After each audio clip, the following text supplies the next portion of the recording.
Juji.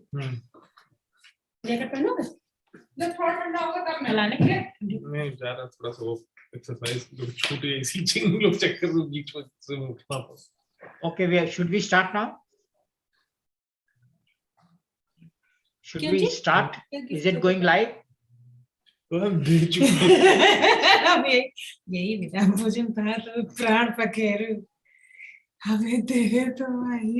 Yes, it's going live on YouTube, so you can start now, but the other people have to be muted. Okay, please, my personal request, please all of you mute. Shalimya ji will now start the presentation. Kindly mute. Thank you. It is going live now. Thank you. Thank you so much. I really want to thank Major Mathur and the Center for Civilizational Studies for giving me this opportunity to share some of my research with you. This is research that has essentially taken place in Trinidad and Tobago, and I'm using international references as well. So I'm talking about amulets and talismans. And the major question that we want to establish is whether it really is a form of protection or a placebo. So what exactly are amulets and talismans? This is common to all ancient cultures. An amulet, the word itself comes from the Latin amuletum. It's any object that is imbued with protective powers. And so objects have been found that have been used in different cultures, including stone, metal, statues, drawings, parts of plants, parts of animals, crucifixes, and runes. So it's an amulet if it is natural and man-made in some instances. The difference with the talisman, the word talisman itself comes from the Arabic tilman, or there have been references to the Greek tilisma or tilin, which is to initiate into the mysteries. It's a talisman when the object is considered to possess supernatural positive energy to empower the wearer. So talismans have taken the form of crystals, gemstones, and written words. These are essentially man-made objects which consist of both natural and non-natural material. So the differences, amulets are imbued with protective powers, and it's called a talisman if it is to empower the wearer.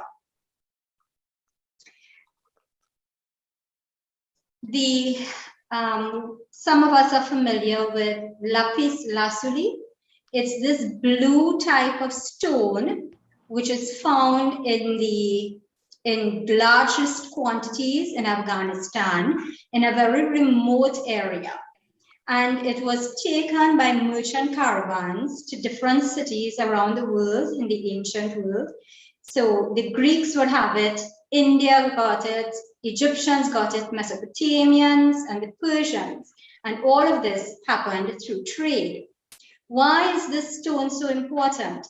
It was thought to be potent by way of divinity. There was some kind of divine powers ascribed to it.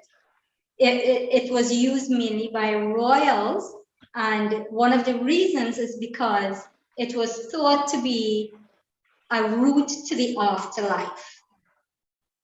So here we see an actual artifact which is taken from Ur, which is an ancient city located in Iraq. And this is actually an extract from the standard of Ur, which is a wooden box. And on it had all of these carvings, but inlaid into the lapis lazuli.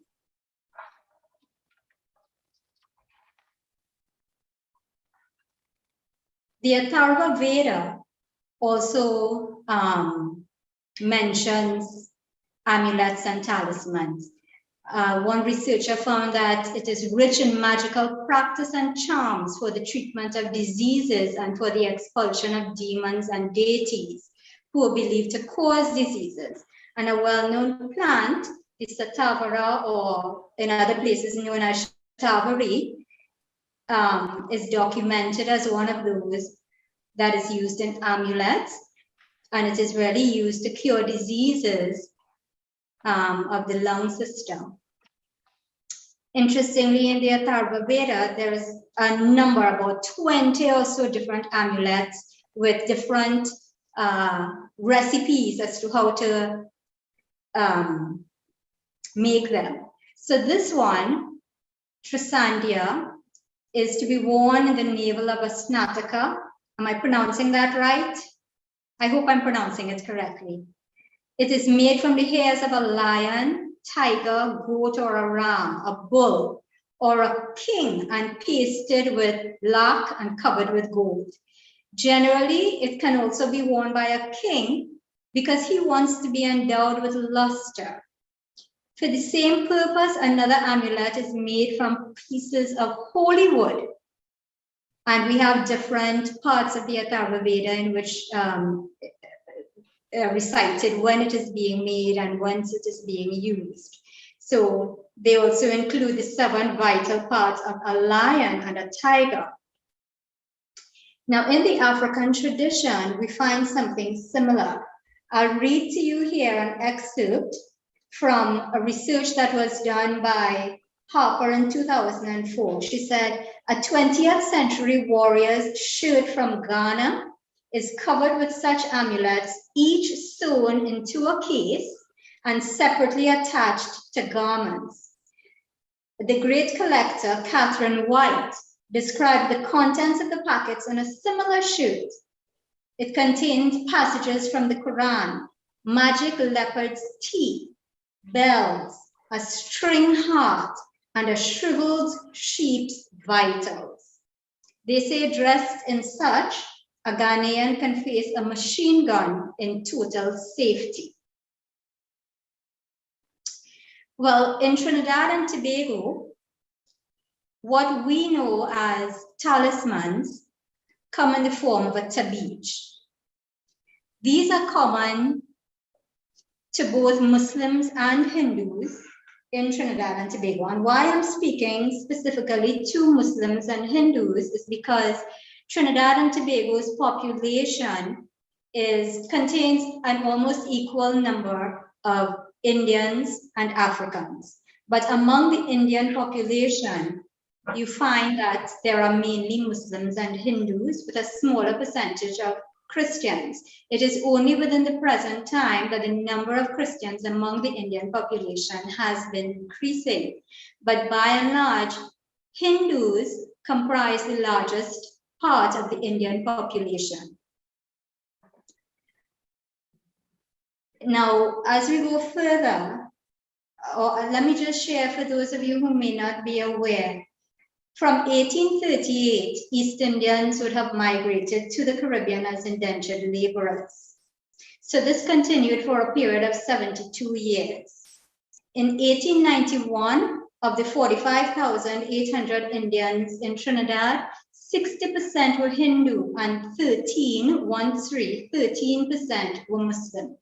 The remainder were Christians, Buddhists, and other faiths, very small minority of the others.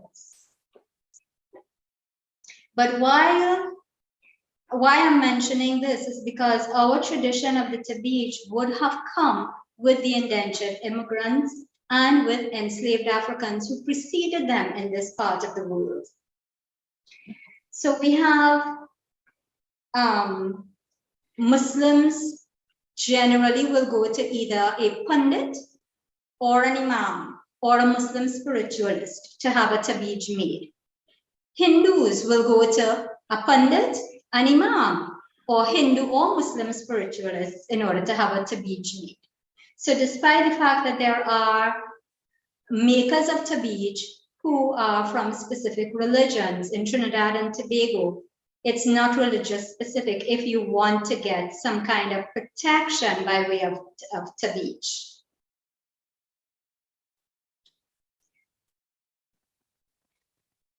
I referenced here the interlaced triangles, Hindu Trinity and Prophet Suleiman, because I wanted us to have some kind of context as to why the Tabij cases are the way they are. So the interlaced triangles, I'm assuming, has something to do with the Hindu Trinity. But in Islam, there is also a reference to the Prophet Suleiman. And for those who are Christians, who come from monotheistic religions, who would follow Christianity, Judaism, and so on, we recognize the Prophet Suleiman. He's also called Prophet Solomon.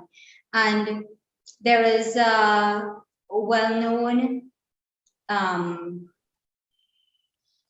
story in the Bible and in the Quran, which speaks to his abilities to be able to harness psychic energy and be able to transport that to animals and so on. So when we consider the use value from the point of view of a pundit or from an imam, it would be taken from that context, from some sort of relevance to a higher power, the creator. So the pundit, one of the pundits that I spoke with, he said that the Tabij offers protection from external forces which are inexplicable to the person who wants to get a Tabij. Similarly, an imam says the Tabij helps to build willpower, build confidence in the wearer to say that, yes, I have the word of Allah with me, and therefore I could go further. So let's see what goes into these Tabij. A Tabij made by imams and Muslim spiritualists contain what is known as a taweez. A taweez comes in the form of written words of a dua or a kalima, or it comes in this numerical configuration known as a naqsh. It is written on paper, Bhojpatra sheets, if it can be acquired. And we understand that this is actually from the Himalayan birch tree, fine or thin parts of the tree, which come in the form of sheets and which can be written upon. When these sheets are not available to us, makers of the Tabij will use parchment paper or plain paper. A specific imam identified that special ink is used. And in the past, he would have used a combination of saffron with musk and rose water in order to create this special ink. But he's not able to get the saffron, and so he uses ink called India Black. Photocopies are not reliable, and it is the last resort. Let's just focus a little bit on the taweez. Now, what you're seeing on the left is an actual Tabij that is over 40 years old. This was actually prescribed for a relative of mine, and she had stopped using it but never disposed of it, believing that there was some degree of assistance that she could get from even retaining it. We can see that they used regular white paper and they used the numerical naqsh. So what is in this naqsh? It consists of a large square or rectangle, which is further subdivided into little squares. Each of these little squares has either a part of a verse from the Holy Quran, which is written in Arabic, or alternatively verses from the Quran, which are converted, as is the case here, converted into numerical value. And the sum obtained is manipulated in some way to say what is relevant for the person who came to get the Tabij. So the result is the initial starting number that is used is to fill the small squares. The number is increased as is appropriate. And so the second number is used to fill the second square and so on. So the squares are not usually filled right to left or top to bottom. There is a definite sequence, but only the maker of the Tabij understands that sequence. So while we would have opened it and tried to figure out, well, what do the numbers mean and how do we read it, we were unable to do so. tabij made by Pandits and Hindu spiritualists are similar. In it, you will find a piece of paper containing a jantar, which is either in the form of a mantra, or a yantra, which is the numerical equivalent of the mantra. They also use the Bhojpatra sheets, parchment or plain paper. They use special India black ink when available, or carbon pen. They recite mantras, do havan, and then seal the tabij. So here you can see, for protection, you have different prescriptions for protection from troubles and self-protection. Any of the following yantras, and there's a list, can be used as directed, and they specify use black ink, no other color ink, use black ink for some reason. It can be worn in the neck, or it can be worn on the arm. So if you're wearing it in the neck, the writing looks very much like Arabic to me. Here are a combination of numbers. So I suppose if you were writing it, it would be larger, hence you can wear it in a chain around your neck. And this is what the Bhojpatra sheet would look like. It's from a tree. And according to a Pandit, he says it is part of the material that will give the tabij spiritual viability, giving it strength and purpose. So they are very serious about how this thing is made and the materials that are being used. You cannot just use any paper. You want it to be long lasting. You don't want it to be copied. You want it to have the best quality. It must be for the right purpose. So you don't just take any form of paper to make the tabij.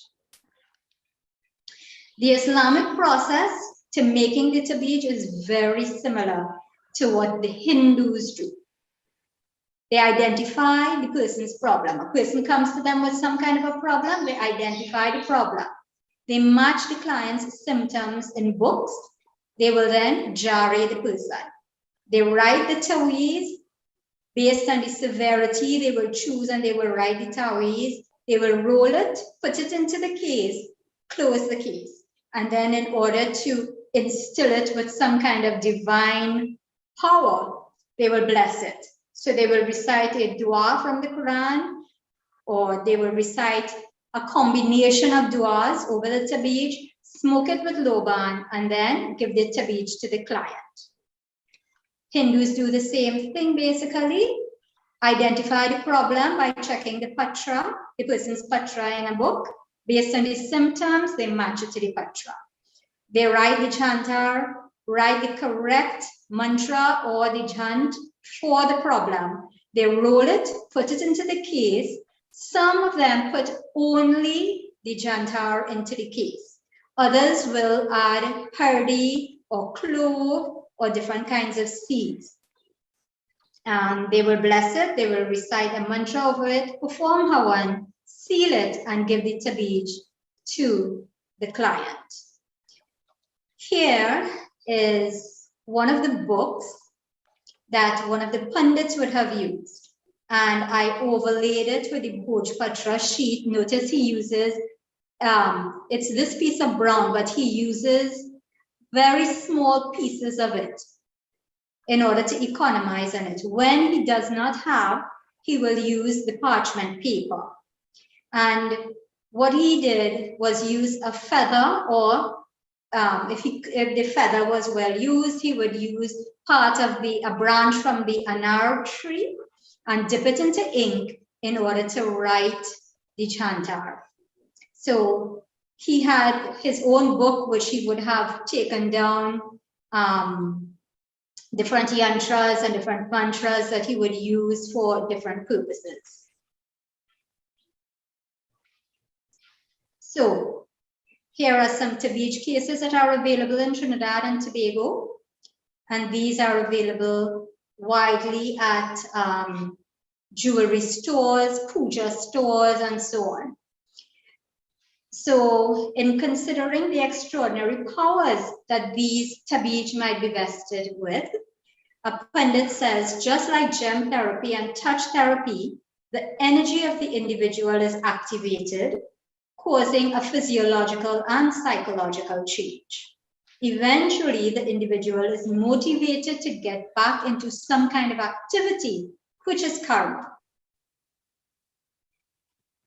So why do people go to get tabij made? I would have done a survey, and what we found is that generally people go to have one made. People would go initially to speak to the imam or to speak to the pundit.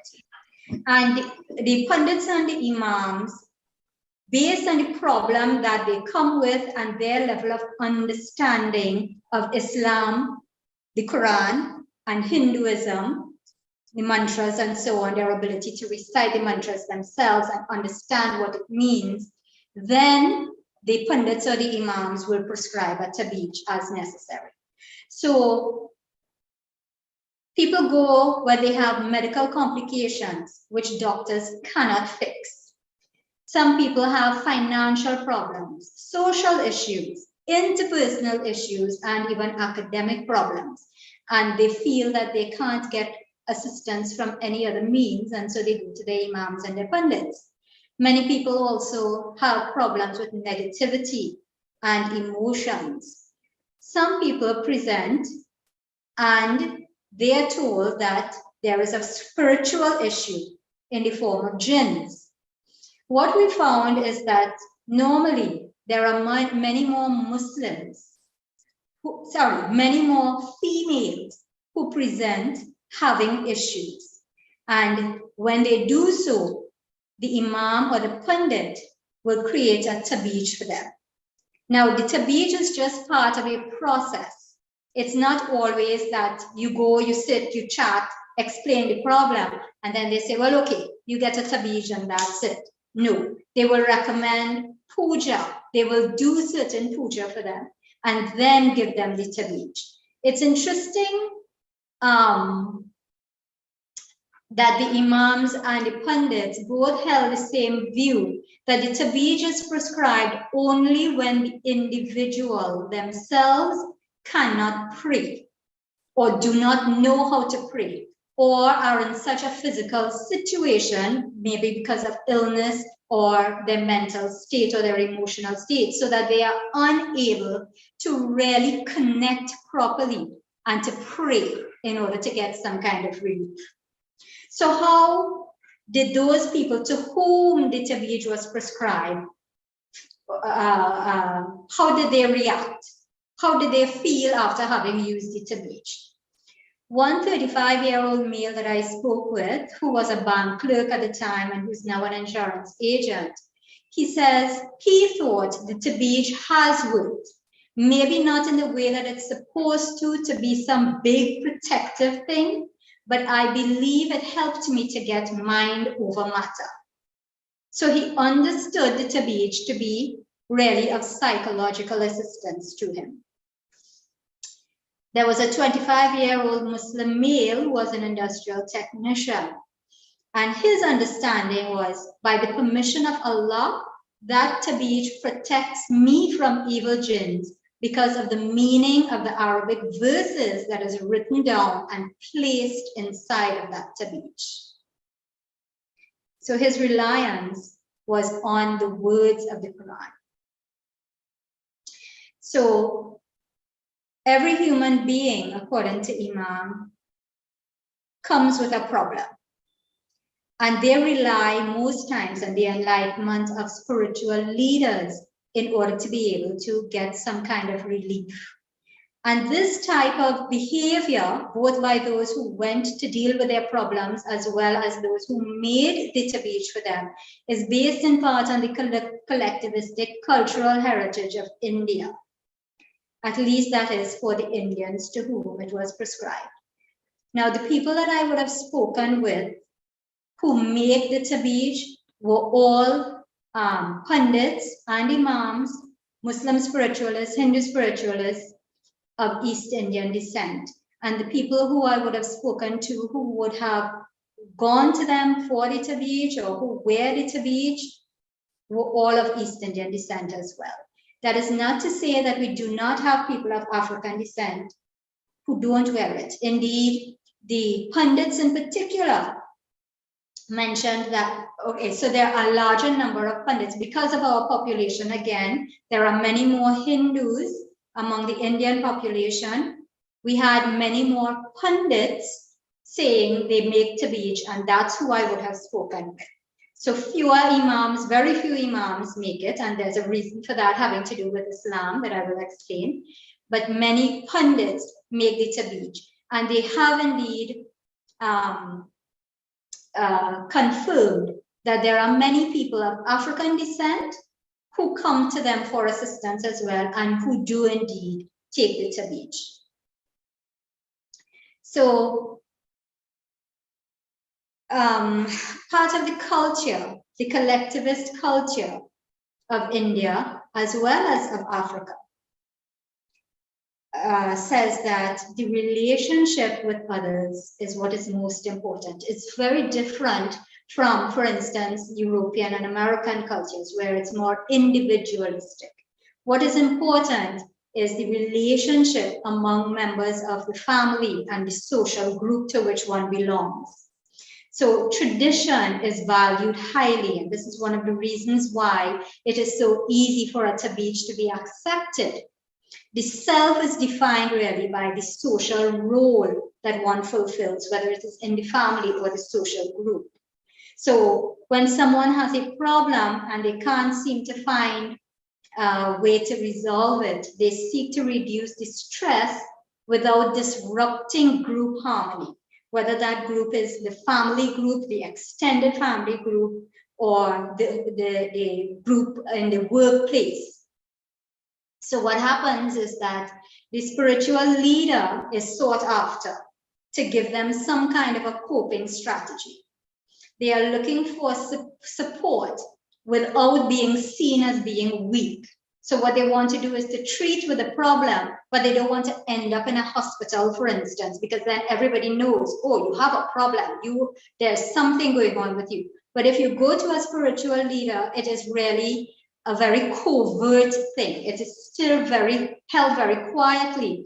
And it is one of the reasons why when someone is prescribed a tabij, it is not worn openly. It is pinned to the garment on the inside, or it is worn on some kind of a necklace and kept on the inside where it is hidden.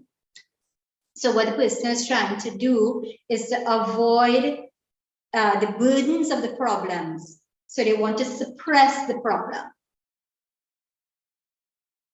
So what is in the mind of the individual that convinces him or her that this object can help them to solve some kind of a problem?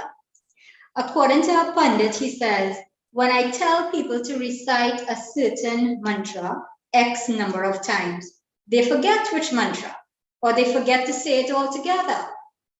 But when I give them the tabij, they remember. So the object itself, wearing it close to the skin, is a constant reminder that you have something here and you need to remember to do something.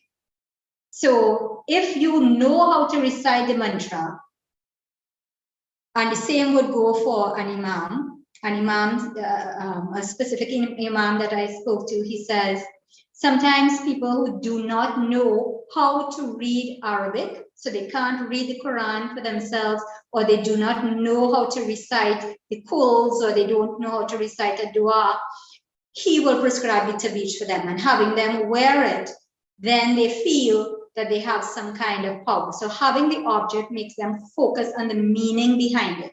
It prompts them to recite the mantra once they know it. It may be that the precise details about the tabij are irrelevant.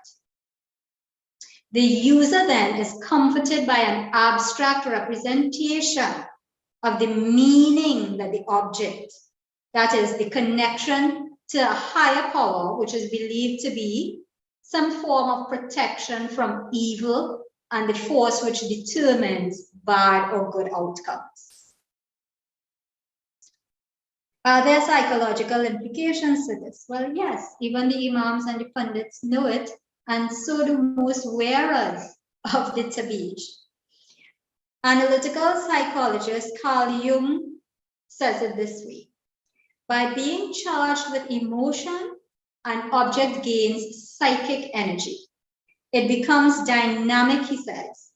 So this is what psychic energy is, something that becomes dynamic, and consequences of some kind must flow from it. So how exactly does this flow? Well, psychic energy is the basic life force which fuels the psychological activities of thinking, feeling, and perceiving. According to the principle of equivalence, psychic energy, which the individual expended in thinking about his or her problem, weakens through the use of the tabij. That psychic energy is transferred from the thoughts about the problem to perceiving the tabij as a powerful object. So it's just as if you are being asked, sometimes in therapy now, you are being asked to reframe your thoughts.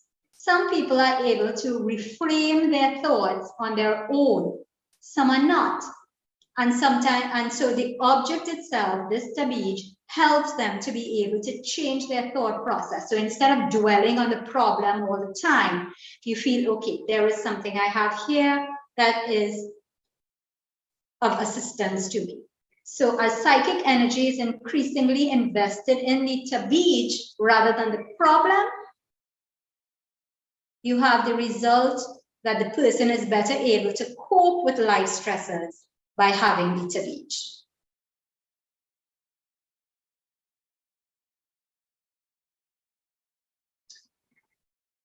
And with that, I hope I would have shared something of value. At this time, I can take any questions if you have them.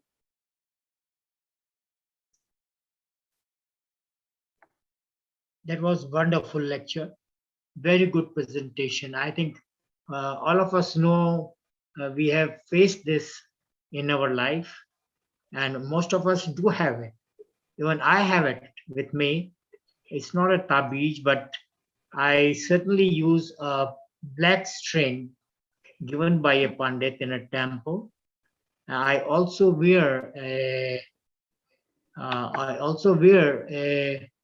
ring of the horseshoe, a ring of a horseshoe, which has been taken out from the hind leg of a black horse, a pure black horse.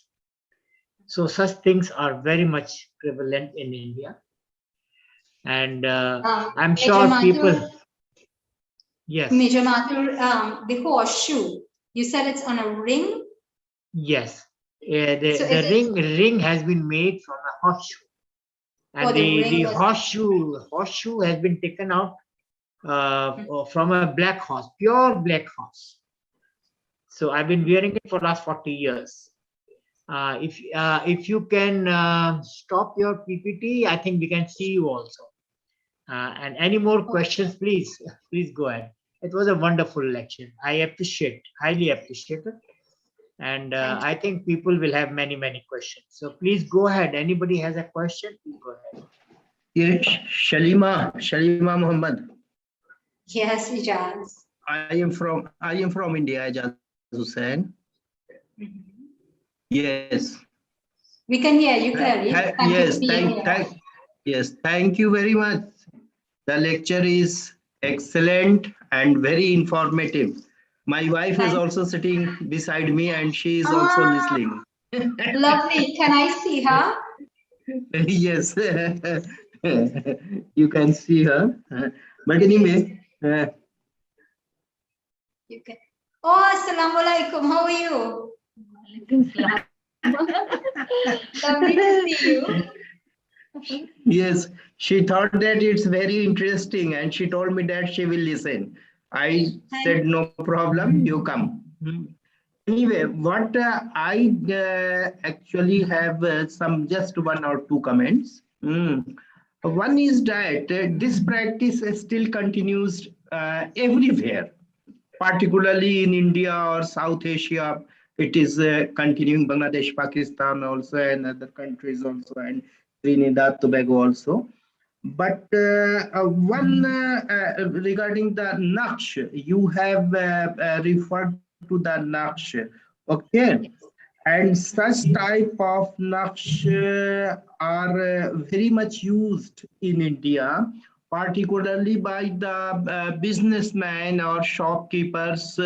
They are having the Naksh for the purpose of blessing or for the increasing of their business. Such type of things are used in India by both Hindus and Muslims. Okay, this is one part, and second is that always the use of tabiz is not necessary. Sometimes we have seen that if a child is having some disease, or even sometimes if the child is weeping, every time the child is weeping, then the mother used to take the child to a mosque or a Molvi or imam and ask him that you just recite something and just blow the air over him.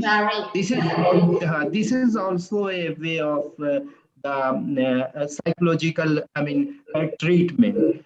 And other is that sometimes the imam or the maulana used to take some water, one glass of water or half glass of water, and in that water they used to recite some surah or some verses from the Quran, and then used to blow air, and this is given to the person, I mean, who suffer from any kind of disease. This is also a practice along with the tabiz. This is my comment. Okay, thank you very much. Thank you.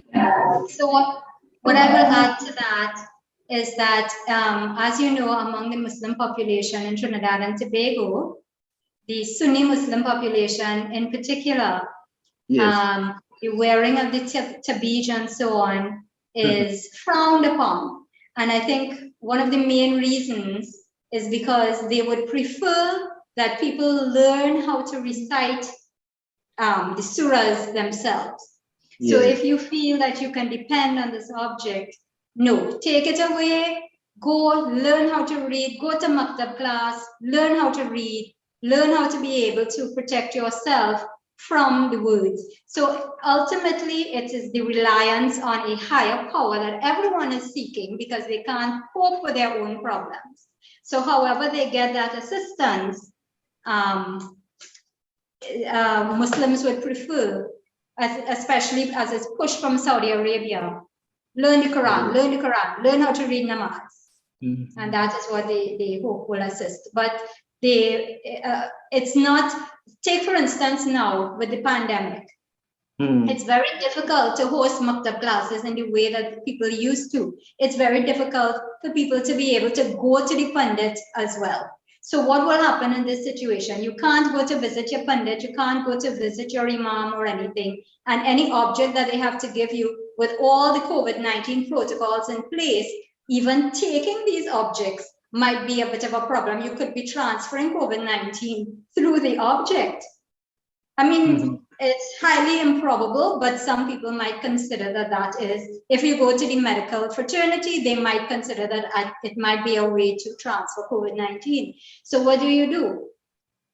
This is where people need to perhaps focus on their own abilities to help themselves. And if it is that they can recite their mantras, recite the surahs and so on, it will assist them greatly.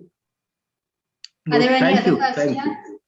Thank you, Ijaz. Thank you. Any other questions or comments? Any other question, please? Yes, I have a comment and a question. So first, I want to commend you, Shalima, for a well-researched and rounded presentation. You could see a lot of work went into it. Thank you. Both internet and literature research, as well as some field research, because you did, in fact, show that you had interviewed people across a wide cross-section of the population that is diverse in Trinidad and Tobago. So just a little anecdote, I would have I wore a tabij when I was very small, when I was a child, because evil spirits would attack me, particularly in the night, and I would get bad dreams and nightmares. So my parents would have taken me to various spiritualists, Hindu, Christian, Muslim, and so on, to see what protection they can afford me, so I wouldn't be attacked by these evil spirits at night. In my PhD research, which is on postnatal care, which deals with newborn babies and new mothers, I have found that across the ethnic divide, religious, racial, and otherwise, new mothers, grandmothers always have some kind of protective item near the newborn. It may not be an amulet, but a little penknife, a little scissors, a hing, and so on, various devices, because it is believed that the newborn is vulnerable. The newborn is harmless and so an easy victim for evil spirits. The question I want to ask, do you find that amulets and tabij and jantar are still in vogue? They may be, because it may be take another form. Like I see a lot of Christians wearing the cross around their neck proudly, unlike the Muslims and Hindus who, we live in this society that is Christian dominant, so they're a little ashamed to wear any sign that they would denote their religion. But back to the question, do you find the jantar, tabij, and amulets are still in vogue as they used to be long ago? Thank you. Thank you very much for your compliments, your comments, and the question, and for sharing your own experience. Let me just reflect on what happens in terms of the sale of these tabij cases. Now, one of the things that was explained by those who make the tabij is that they do not accept any payment at all for making them. All they do is that when they meet someone, the person who comes with a problem, and the makers of the tabij would like to recommend a tabij, they say, we need you to get this, this, this, this, this. They tell them all the materials that they require. Of course, in Islam, it's different. You don't necessarily have to bring anything except the tabij case and possibly a chain to wear it with. In the case of Hindus, all the things that you need to do the hawan, they probably ask for some assistance with that, but they don't accept payment. So where do the tabij cases come from? Well, the person to whom it is prescribed has to go to purchase it. And where do they purchase it? At jewelry stores. So I would have consulted with some jewelry stores earlier this year, if I'm not mistaken, or late last year, to find out, well, how are sales going, in order to get some idea as to whether or not this thing is really still very popular, the demand for the tabij. So one store in East Trinidad, they have daily sales of tabij cases, on average 5 clients per day. Now, for those of you all we are a small island. We have just 1.3 million people, almost 1.4 million people. So in comparison to the population of India, we sound very small. So my numbers are going to appear very small. But if you were to compare it, for instance, to a place where the population is 1.4 million, it might make a little more sense to you. So daily sales of 5 clients coming into the puja store, this particular puja store. Both males and females come in to buy this. Both people of Indian and African descent are coming in to buy this. They are selling stainless steel and copper cases. In a puja store in Chaguanas, which is in central Trinidad, they are selling 3 every single day, at least. Not 3 cases, but 3 clients are coming in. Maybe they might want more than 3 of the items. And in Chaguanas, in this particular puja store, pundits are coming in to buy it. Maybe for those clients who cannot afford to buy the cases, and they are buying for both males and females, again, both Indian and people of Indian and African descent. Another jewelry store in Chaguanas, they are selling gold cases. And remember, we said that early amulets and early ancient cultures, they were using metals, they were using stone and so on, gold being metal that we find readily available, of course, at a much more high price at this point in time. But in this particular jewelry store in Chaguanas, they are selling 2 on average, another one 2 on average, and this is on a daily basis. So is there a demand for it? Yes, indeed, there's a demand for it. Unfortunately, I would have liked to be able to do a comparison between sales of these cases now and, for instance, 20 years ago, or even 50 years ago, to get an idea as to whether or not, you know, the percentage rather of that demand. But we see that it is still quite popular. So I hope that answers your question, Dr. Mahapan.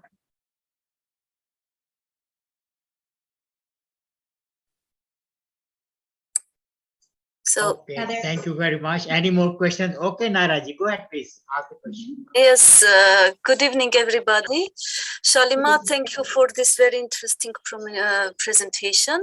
And I'm Naira from Armenia. I want to introduce myself. So I want to share with you also our, we have tabic, but not that much that you were saying that everywhere it is sold and everything, but we have things which we keep in our wallets, we keep in our bags or in our pockets. So I want to show just a few things that I have with me now.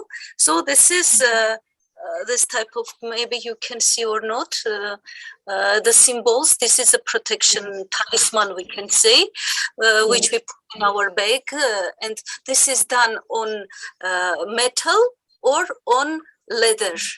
Not on paper, or if you do it on paper, you are writing on paper, then you are covering it with, what is that? Plastic. Not plastic, candle. Laminate. What is candle? This material. What is that? Okay. Wax. Wax. To make it.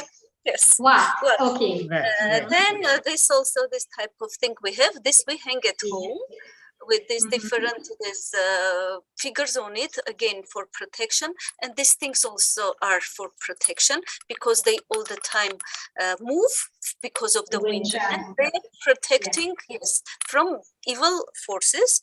And would you hang that at a window or a door? Yes, near the door. Yes, we hang it near the door. Yes, and these are also eggs. These are wooden eggs. They are made of wood, and also again it is painted with different ornaments, which are also protective. And this it will have some threads here, and this we also hang. So this type of things we have. So I just wanted to show what we have. I appreciate it. Thank you so much. Okay. So let me ask you this. How do you feel if you are in a place where you do not have any of those items? Does it make a difference? You know, if you believe in it, that this will protect you, then when you don't have it, of course, you feel that like you are naked, you don't have this protection. Yeah. But if you feel that only you can, that only you are your protector, then you will protect yourself. Just you, maybe you can feel that now I'm covering like my aura, that nothing will harm me. So I think this will work. Thank you. Thank you for sharing. Thank you too. Okay, the last question. Anybody else? The last question. Okay. Anyone else asking question to Shalimaji? Okay, Shalimaji, thank you very much. It was really wonderful, very enlightening, and I think we have so much common. Whether you are in Trinidad or you are in India or any other country, I think everywhere the human psychology is almost similar, and Yes. everybody wants protection, and the parents are very caring. They would like to protect their children, definitely, and on many occasions, and the best of people with strong heart and mind, they need some protection sometimes. So thank you very much for joining us today and giving this lecture. We'll invite you again with more topics. Thanks everybody. Namaste. Namaste and Assalamu Thank alaikum. you. Thank you very Thank much you. for having me. Yes, thank you for organizing such a wonderful talk.